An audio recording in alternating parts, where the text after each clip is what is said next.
Hello everybody, today in front of me I have Xiaomi Redmi Pad, and in this video I would like to demonstrate how you can unarchive the files on this device.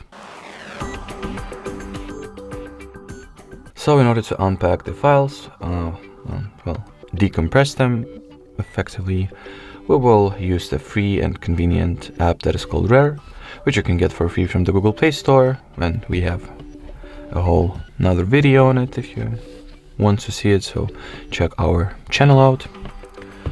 So launch the RAR app, find the archive that you wanted to unpack. In my case it should be in the download folder. Then select the archive, tap on this little archive with an arrow pointing upwards option, choose where you would like to extract this file, choose a path for the destination path, the preferences, and once you're ready just tap on OK.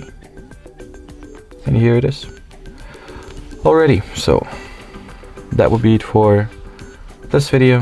Thanks for watching, thanks for your attention, and bye bye.